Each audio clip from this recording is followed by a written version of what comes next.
Don't ask. That's the thing. If you ask, you're going to get the answer. Or the story. Okay, the story is... Oh, my arms aren't strong enough to wait that long. The story. Janet and I went out for sea trial number 2. Fantastic. 12 knots, 2,500 revs, had an absolute cracker day, didn't we? Yeah.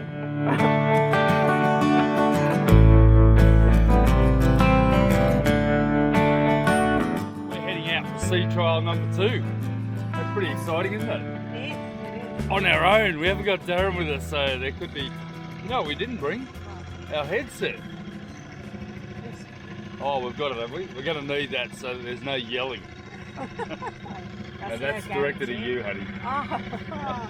So we're heading down to the boat and we've decided we're going to run out for the day. We've got to be out for pretty much most of the day because of the tides. We've got a big high tide now. We're going to catch that run out tide to get out into the bay. We've got a really low tides at the moment because of the big storm that came through about a week ago. The sandbars moved a bit, so we've got to be a little bit careful getting out. But anyway, we're coming down to the boat and we're just saying we can't get used to it with its rig on. It looks totally different to us now, and although we love the look of it as a power cat, it's nice to see her fully dressed. And this Sunday we're getting the sails measured up, so hopefully we're going to get a good good suite of sails, just a main and a jib to start with, and then we'll go from there. We actually have a spinnaker which we were given, but I don't know whether we'll ever be using that. Janet's a bit fearful of the spinnaker. Let's just get used to it. Yeah, we'll get used to what we've got to start with. It's a magic day, magic autumn day, and we just love this time of year because light winds and really beautiful temperature. Oh, what an incredible day. It's just beautiful. All right, we've got the tender hooked up. We do actually like to tether it back, put in these new cleats here to tether it down because don't quite trust our davits yet. I've got to fix this pulley system here. It's getting a bit tangled up. I've got to rejig that. I keep saying I'm going to do it, but I never seem to get around to it. So Janet and I have our morning procedure. It's all new to us, so we're trying to establish a morning procedure when we're trying to get off the mooring, and the tide's starting to run, so we don't want to muck around too much. All right, we've invested in some Senna SPH10s. They're really nice and light and seem to be the go, and Janet and I, we can be a bit volatile when we're under stress. So here's Janet's. Here, put this on so you don't argue with me. Righto, so we've disconnected from our bridle and we're over on the side, and the boat's pointing down river towards the bank. That's not where we want to be. But what we're going to do is basically get up the front. Janet's already undone the front one, and we're going to just point the rudders and we'll see what it does, and hopefully it'll drift around. And if it drifts around, so we're actually turning to starboard, and we're hoping that that might just bring the boat around. In fact, it's having the opposite effect.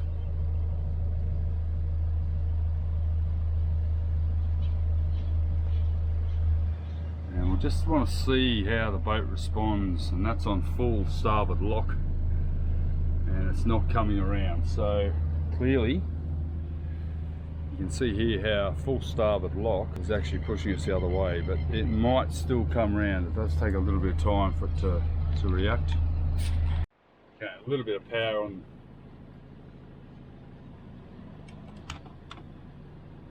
Swinging now. You see how it's swinging around? I reckon we're good to go. Righto, we're swinging now. If you can get that off. Righto, drop it. Nice and easy. Nice and easy. We clear?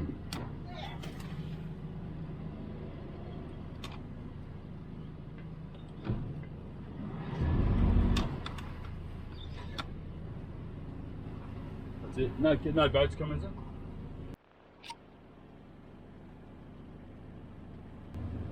Well, there's no way you're going through that channel now. Look at that starboard marker.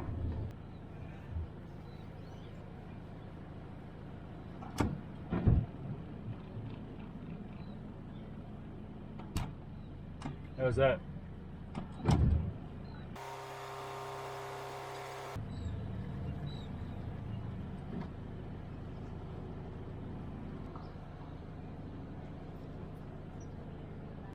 How good was that? Haha, we're out. Cruising. Nice old catch over here. Oh, what a day. Absolute cracker today. But this here is a isolated danger cardinal mark here, safe water to the south, and that's Husky Reef there, and that's one of the navigation hazards of leaving into Jervis Bay from the creek. It's like a giant rock formation, so we've got to, you can go either around the back of it or around the front of it, but we're in some deep water now. We're in you know, 6-7 meters, and it's only going to get deeper now. So yeah, good stuff, we did it. So we had a bit of an issue this morning when we got here. The other day I noticed a bit of current loss, or a bit of ampage loss in our house batteries, and for some reason our start battery is draining when it's left on, so we need to make sure we turn that off at night. Now a quick phone call to Zach confirmed we have a parallel in the system so that we can charge. We start the starboard motor, and while the parallel's on, we can then, you know, 5 minutes later we can start our port motor, which had the flat battery. It's our dark side, the port side. It gives us a lot of grief, but anyway, we got it started and they're both running beautifully, and I've got 13.6 volts now on my port motor and 14.1 on the starboard. It's time for someone else to take over.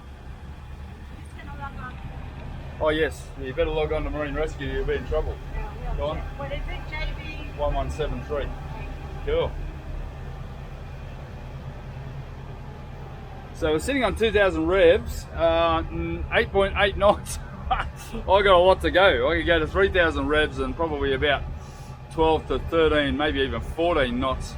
But it's nice just to see the rig, everything sort of performing as it should. Obviously we're not under sail. Just nice to get out on the bay and give it a bit of a run and really get some fuel through these motors again. And obviously charge up our start battery would be more important than anything. But having that parallel is the advantage of a catamaran. You've got 2 motors, 2 start batteries, and on this boat I've got a totally isolated house system. So that is very cool. That is going to give us no end of redundancy. And I guess the only thing I haven't got on here is my 240 volt 12 volt charger, which I could then plug into a power point and give the batteries a charge up as well. So I'm going to make sure that that is on board all the time, and we'll just see how it goes. But the engines are just performing absolutely beautifully.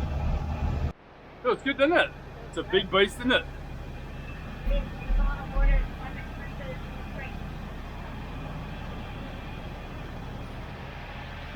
Got a bit of cavitation.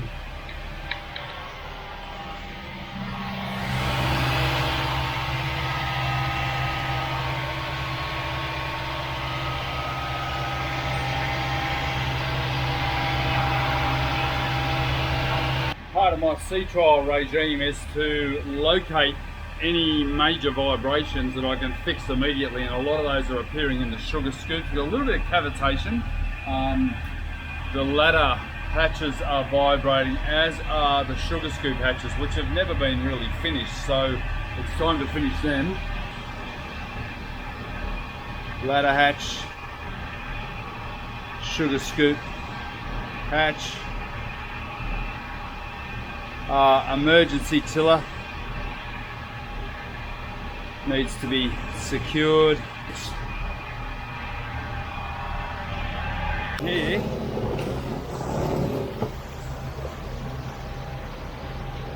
it's only got 2 screws holding it in.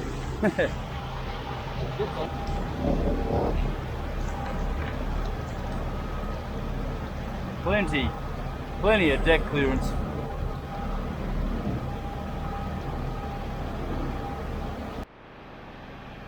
Yep. Probably tell me when you're going on the back step so that I'm I ready. did, I said I'm going down the back step. I didn't hear you briefly before so that I can complete an So we're out running at 2,000 revs. We had a bit of cavitation, so we're not really sure what that is. Could be anything really, but we've just dropped it down to 1,500, and our speed has dropped to 7 knots at 1,500. It's insane. 17.1 meters deep. It's absolute glass off out here, which is just absolutely gorgeous. And what were you going to say? I didn't have any depth. Right, so the key is when you're on the chart, you hit the back button. It'll take you back to this main screen here. So our chart plot is working perfectly, and cardinal markers over Yeah, there. we've got a bommy over there with a cardinal mark on it. So we actually know this bait probably better than most because we've paddled every millimetre of it thousands of times, and it's nice to go out on a big boat, isn't it? Yeah, I just, when I was paddling it, I wasn't thinking about taking a boat like this over the top. Doing well. Clearance is a bit different. Yeah, doing really well. Mind you, we only draft 80 centimetres. Take a walk up front. Have a bit of a squiz. Oh, it's magnificent. Look at this, eh? Incredible.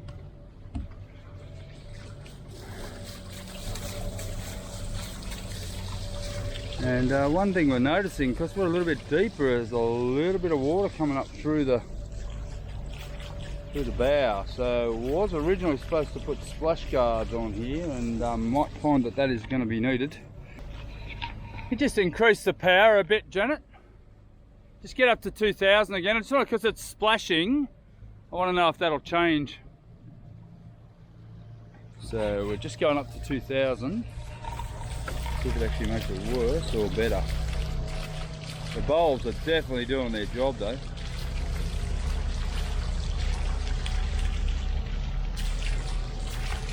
Yeah. Yep, okay. Well, next haul out, might be getting some splash guards. Feels amazing. I love it. Didn't sleep very well last night. Didn't you? Had a rough night's sleep. I didn't. I slept all right. So I knew Janet would be helming. I just wish Janet had helmed out of the creek. So, nice thing about taking out for a drive, I'm going to work out where the handholds are so I can walk safely around the deck. Obviously, in rough conditions, we're going to have a jack stay that's going to run potentially in here to the Seagull Striker. And that way it keeps you inboard all the time. Now the shrouds, although they're a pain in the backside to get around, they will in fact push you in, make you come inboard, which is actually a good thing. We're going to moor up, this should be fun.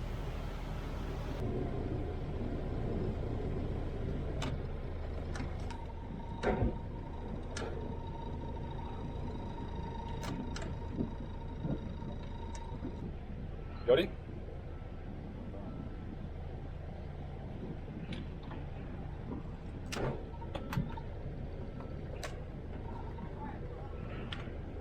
On? Just go back up a little bit. Cool.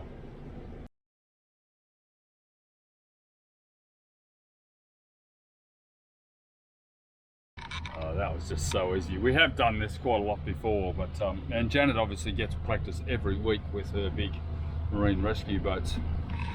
So we've got a northeast wind which is going to blow us away from the mooring buoy, and typically you'd have to bring that buoy right up close to the boat and anchor the mooring off to the cleat on the side to stop it from banging on the boat. But I don't think that's going to be an issue today, but the northeast is coming up. Alright, nice coffee break at Hole in the Wall, and we're sort of in the place where you come when there's a southerly, and of course we have a nor'easter. I always like to come to Hole in the Wall. This is my old stomping ground. Every single morning for about 20 years I came here and paddled through this whole region. Used to start a kayak trip over here. We'd run all the way along here out to Murray's Beach and Bowen Island, and yeah, so there's a number of moorings here in the Buddery National Park. And Buddery National Park provide about 6 moorings here, which is good shelter for anyone coming from the south, especially from Tasmania. It's about the only place you can pull in and get shelter. So it's ideal. So we're going to head to the north side of the bay, right up past Janet there to the other side. It's about 20 kilometres or about 12 miles. And we'll go up there and we'll anchor up and have lunch, and then we'll head home.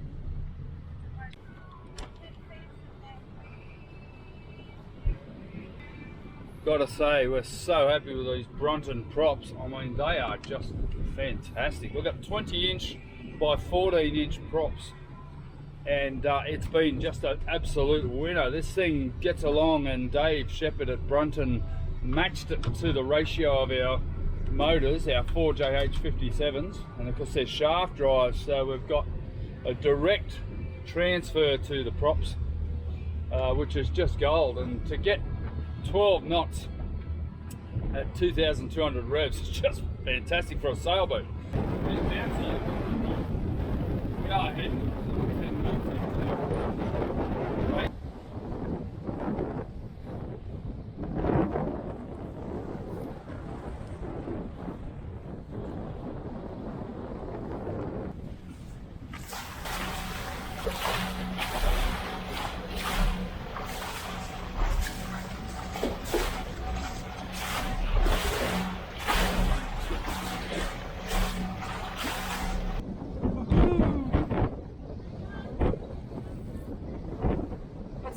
There's no water on the deck. It's unbelievable. Dry as a chip.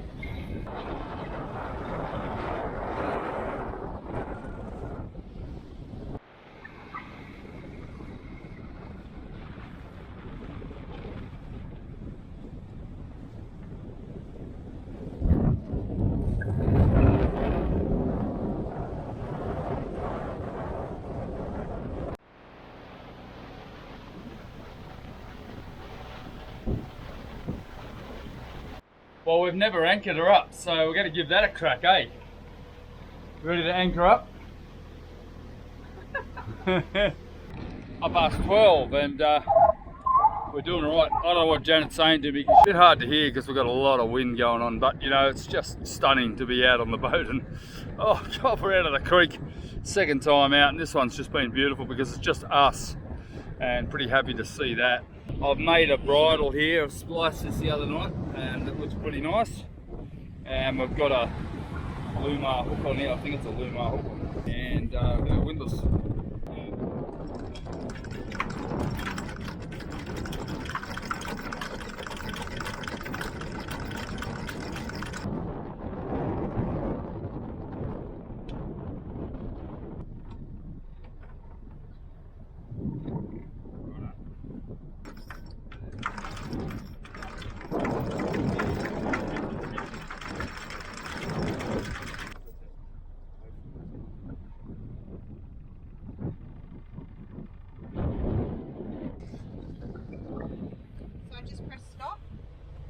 Press stop.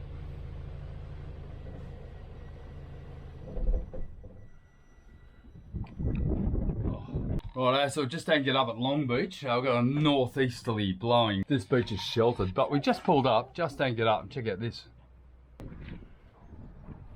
Beautiful. How good's this?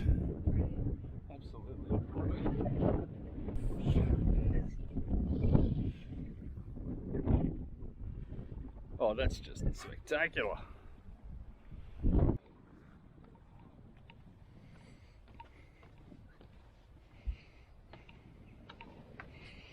Bridle's doing its thing. Yep. Brilliant.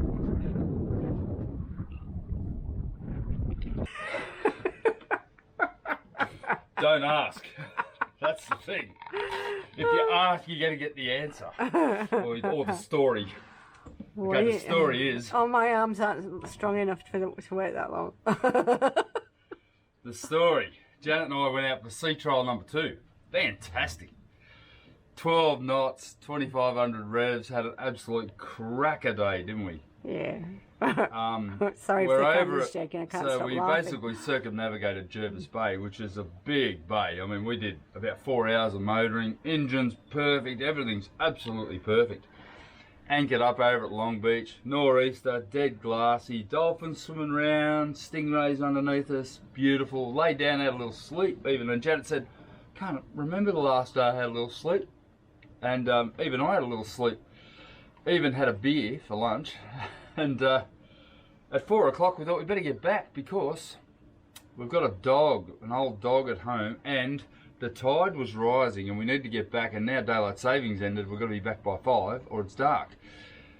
So I go up to pull the anchor up. Janet motors forward, we get the anchor on, I pull the anchor out of the water. Janet goes to put it in reverse. Starboard reverse is non-existent. Non-existent, and we think it's to do with the adjustment here. So I ring Zach in Hobart in Tasmania. He said it's probably the cable adjustment. We've got a 40-foot long cable that runs down here, through the engine room, across the back lounge suite, down into the starboard engine room. And the selector is basically like this. We've got forward, neutral, reverse. Our neutral is half reverse and we can't quite get it high enough to get it into reverse. So I spent an hour in the engine room with Janet starting the engine and trying to get the selection. Eventually it was starting to get to the point where we had to leave. So we left, knowing full well that we've just had a big east coast low which has changed the whole channel, which is giving us just enough width, probably 2 meters each side of our boat.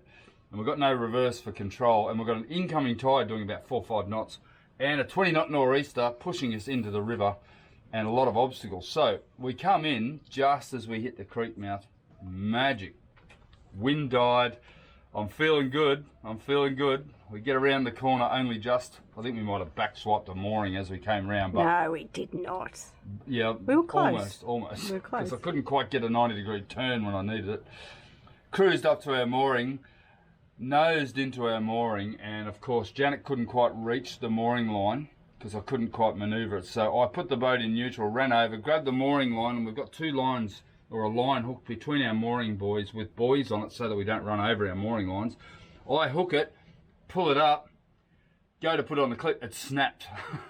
So I raced to the front of the boat, grabbed hold of the stern mooring pennant, hooked it onto the bow of the boat, and the boat then proceeded to do a 90 or 180 degree spin off its forward mooring and ended up facing around the way that we normally sit on our mooring, and we ended up grabbing our next door neighbour's mooring, his forward mooring, hooked it on, and then we spent 2 hours trying to pull our boat into the current up to our forward mooring in the dark. So Janet and I were up on the bow, and I always said to Janet, we don't need 20-metre dock lines, we just don't need them.